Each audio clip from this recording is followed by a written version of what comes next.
All right, let's jump right in. Today, we're going to talk about something that's on the minds of so many parents and caregivers. What are the early signs of autism spectrum disorder, or ASD? We're going to demystify what it is, what you might see, and how experts actually figure out if a closer look is needed. And just to set the stage for why this is so critical, look at this quote. It really nails it, doesn't it? This isn't just about some clinical definition. This is about a child's entire future and how just being aware early on can change everything. Okay, so first things first. To make sure we're all on the same page, let's define our terms. What exactly is autism spectrum disorder? So, at its very core, ASD is a developmental difference. It's not a sickness, it's just a different way the brain is wired. This affects how someone engages with the world around them. And that word, spectrum, it is everything. It means there is no one-size-fits-all. Every single person with autism has their own unique set of strengths and challenges. Now, to make this a little less abstract, experts usually break it down into these three main areas. First, you've got social interaction, things like making eye contact or connecting with other kids. Second is communication.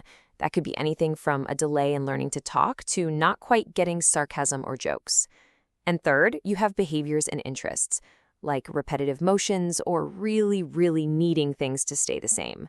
Keeping these three buckets in mind is super helpful. Okay, so that's the what. But what does this actually look like in real life, especially with little ones, babies and toddlers? This timeline is a fantastic guide. In that very first year of life, the signs can be pretty subtle. Maybe a baby isn't making a lot of eye contact, or they don't turn when you call their name. As they grow into a toddler, between 1 and 3, you might notice other things, maybe some speech delays or repetitive behaviors like hand flapping.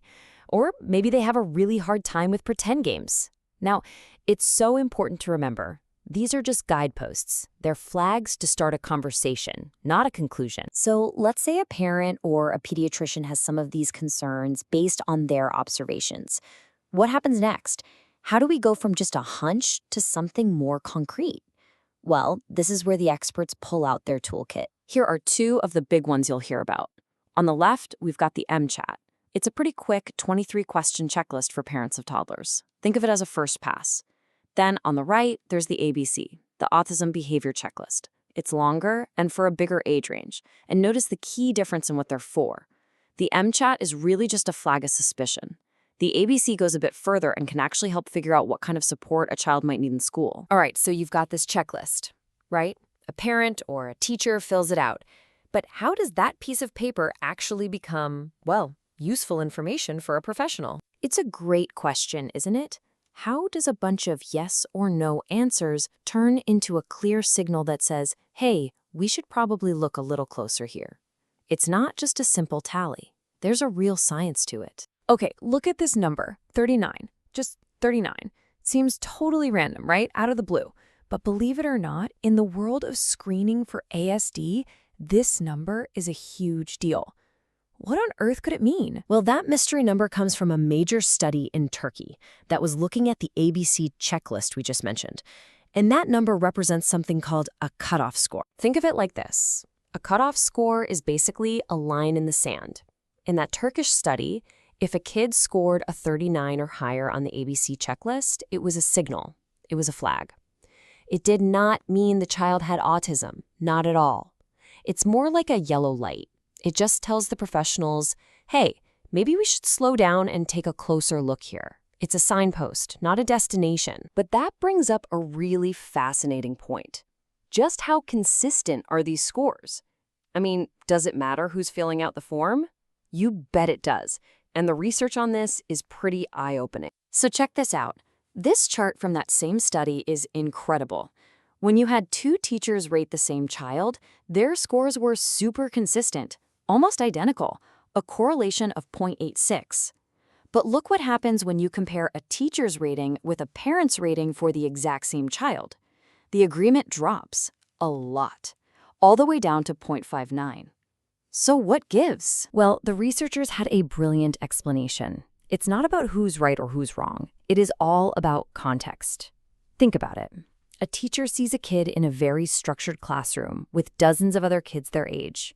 They have this huge built-in comparison group. A parent, though, they see their child at home, at the playground, during a meltdown after a long day.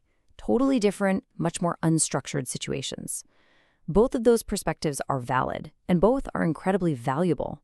They're just different pieces of the same puzzle. Okay, so we've talked about signs, we've talked about tools, but all of this leads to the single most important point of all. What is the real goal here? Why does any of this matter? If there is one thing, just one thing you take away from our time together, please let it be this. Screening is not diagnosis. I'm going to say that again because it's that important.